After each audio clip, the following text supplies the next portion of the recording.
नमस्कार दोस्तों, welcome to Byju's online platform. दोस्तों, आज के इतिहास यानी 2 सितंबर के इतिहास की चर्चा करेंगे, जो कि आपके आगामी परीक्षाओं के दृष्टिकोण से लाभदायक सिद्ध हो सकता है। आइए एक एक करके चर्चा करते हैं 2 सितंबर का इतिहास। तो इसमें जैसे कि सबसे पुरानी अगर जो खबर है वह है 1573 में कि 15वीं सदी की शुरुआत में यहाँ देख रहे हैं कि तीसरे शासक यानी मुगल वंश का प्रथम शासक कौन था।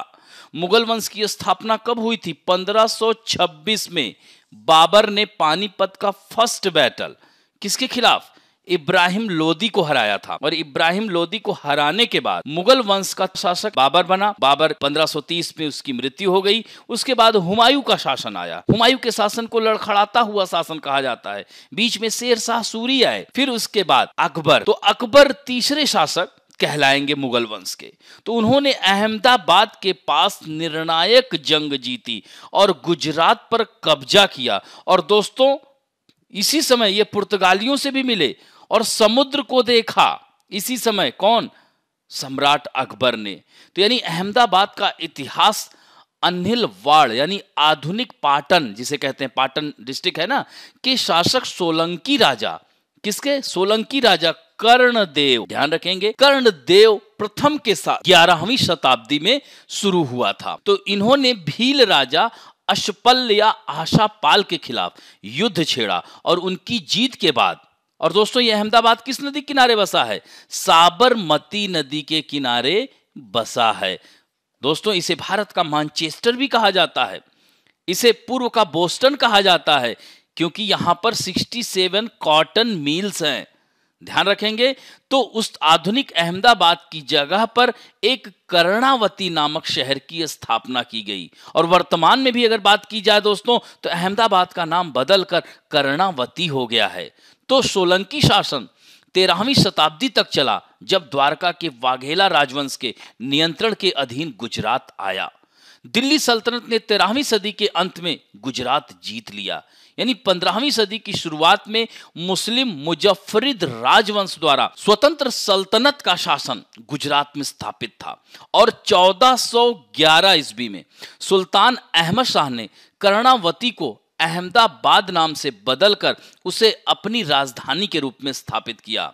दोस्तों, अहमदाबाद 162 साल तक यानी 162 ईयर 1411 से लेकर 1573 के लिए इस सल्तनत की राजधानी थी। ध्यान रखेंगे। और 1487 में अहमद शाह के पौत्र महमूद बेगड़ा, इनका नाम भी याद रखिएगा, कई बार परीक्षाओं में आए हुए हैं। तो महमूद बेगड़ा ने 6 मील की परिधि में शहर को किले बंद करके 12 दरवाजे और 600 से अधिक पलटने बाहर के आक्रमणकारियों से बचने के लिए तैनात की थी। और दोस्तों, अंतिम सुल्तान मुजफ्फर तृतीय के समय शहर में स्थितियां अराजकता भरी थी और गुजरात को मुगल सम्राट अकबर ने आज ही के दिन 1573 में इसे जीत लिया। अब हम बढ़ते हैं दूसरा जो महत्वपूर्ण है। King Louis 14 of France died. He ruled for a total of 72 year. अब देखिए, फ्रांस के राजा लुई 14वां, ये विश्व इतिहास से प्रश्न कभी कभी दोस्तों आ जाता है। सीधे सीधे पूछ लेगा कि लुई 14वां या लुई शासक में सबसे ज्यादा समय तक शासन किसने किया? तो दोस्तों, 15 मई 1643 को लुई 13वां का देहांत हो गया। उसके बाद उसका पुत्र यानी लुई 14वां मात्र 5 वर्ष की उम्र में ही यह शासक बन गया, सिंहासन पर बैठ गया। उस समय उसकी उम्र यानी लुई 14वां की उम्र कितनी थी? 5 वर्ष थी दोस्तों। और सबसे ज्यादा समय तक यानी लुई 14वां कब तक शासन किया? 1643 से लेकर के आजीवन फ्रांस पर शासन किया।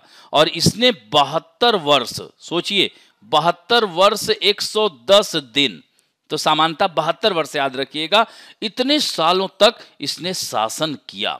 तो शिल्प मुद्रा, मूर्तिकला, चित्रकला तथा संगीत में फ्रांस के कलाकारों ने यूरोप की कला शैली पर बहुत प्रभाव डाला। और फ्रांस की राजनीतिक श्रेष्ठता के कारण फ्रांस की कला को और प्रतिष्ठा मिली। और इस सांस्कृतिक उन्नति के कारण उसका राज्यकाल फ्रांस का स्वर्ण युग यानी गोल्डन पीरियड बन गया। इसीलिए लुई 14वां का युग भी कहलाता है दोस्तों। और आज ही के दिन लुई 14वां की मृत्यु हुई थी। कहाँ का शासक था? ध्यान रखिएगा, फ्रांस का।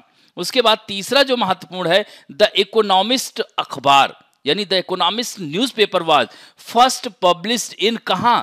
लंदन में पब्लिश्ड हुआ था दोस्तों, यह फैक्ट है, याद रखिएगा। और लंदन किस नदी के किनारे बसा है? थेम्स नदी के किनारे बसा हुआ है। अगला है 1945 में 6 year of world war second ended after Japan accepted defeat.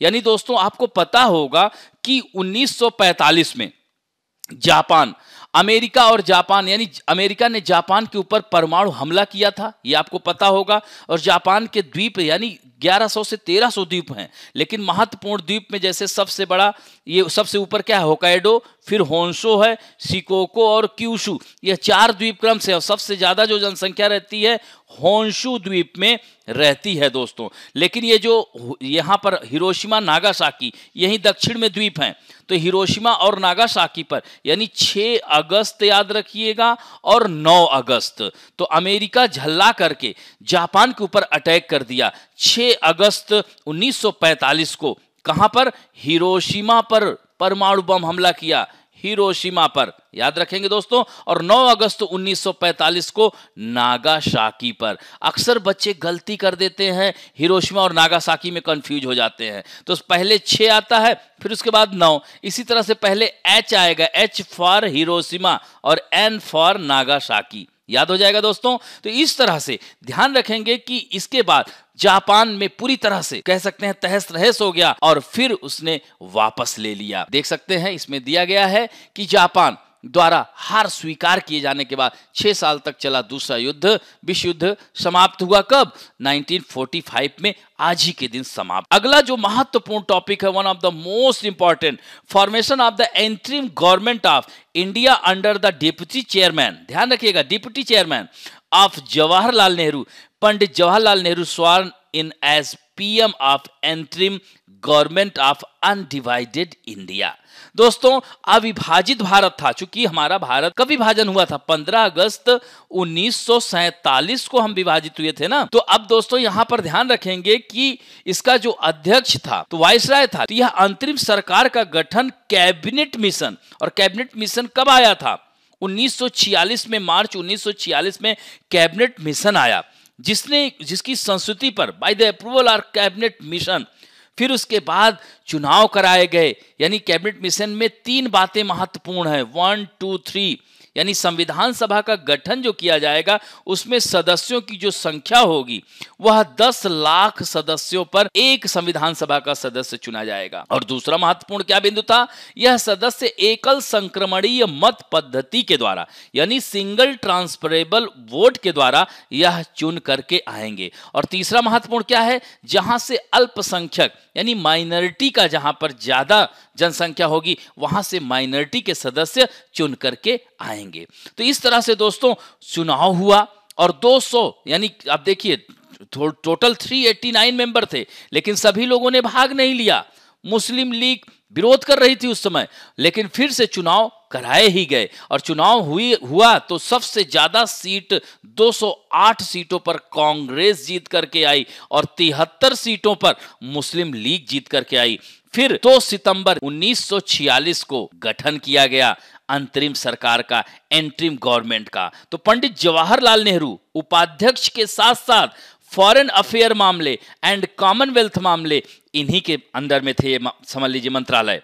और वल्लभ भाई पटेल गृह सूचना एवं प्रसारण मंत्रालय यानी home information and broadcasting ministry, Baldev Singh defence minister थे, जॉन मथाई इंडस्ट्रियल जो मिनिस्टर थे, उद्योग एवं आपूर्ति मंत्री, C Rajagopalachari education ministry, CH Bhabha कार्य खान एवं बंदरगाह यानी माइन और पोर्ट मंत्री इनको बनाया गया था। और डॉक्टर राजेंद्र प्रसाद को फूड एंड एग्रीकल्चर मिनिस्ट्री दी गई थी, आसफ अली को रेलवे मिनिस्ट्री दी गई थी और जगजीवन राम को श्रम मंत्रालय दिया गया था। और दोस्तों उस समय जब अंतरिम सरकार का गठन हो रहा था तो मुस्लिम लीग इसमें शामिल नहीं थी।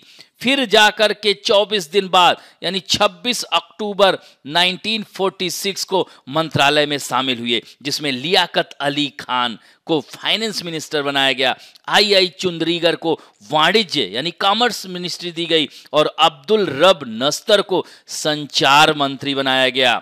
टेलीकम्युनिकेशन मिनिस्टर बनाया गया और जोगेंद्र नाथ मंडल को विधि लॉ मिनिस्टर बनाया गया और गजानतर अली खां को हेल्थ मिनिस्टर, यानी ये 5 मंत्रालय मुस्लिम लीग को दिए गए। नेक्स्ट है 1999 में आज ही के दिन इंडियन स्विमर बुला चौधरी, ध्यान रखेंगे यही आ जाएगा कि बुला चौधरी किस खेल से संबंधित हैं, किस जगत से बिलोंग करती हैं, ऐसे प्रश्न आ जाएगा। तो became the first Asian women to cross the English channel.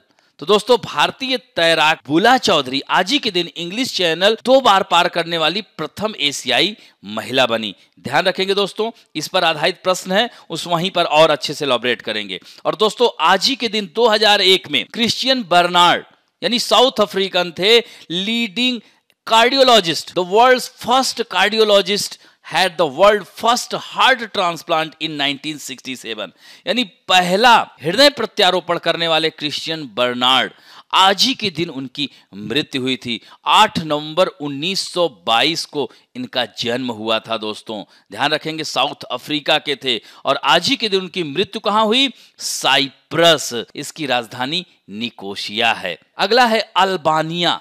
2007 में अल्बानिया पहला रासायनिक हथियार युक्त राष्ट्र बना, यानी Albania became the world first chemical weapon nation. तो अल्बानिया दोस्तों है कहां? देखिए मानचित्र में मैंने दिया है इसमें, इसीलिए डिस्कशन में ये देख रहे हैं ना अल्बानिया, इधर क्या है? एड्रियाटिक सागर, इधर नीचे देख रहे हैं ना इटली है, ये ग्रीस टच कर रहा है, मेसिडोनिया कर रहा है, कोसोवो कर रहा है, मॉन्टीनेग्रो कर रहा है, ये छोटे छोटे सब यूरोपियन कंट्री हैं। और दोस्तों इसकी कैपिटल क्या है? तिराना है।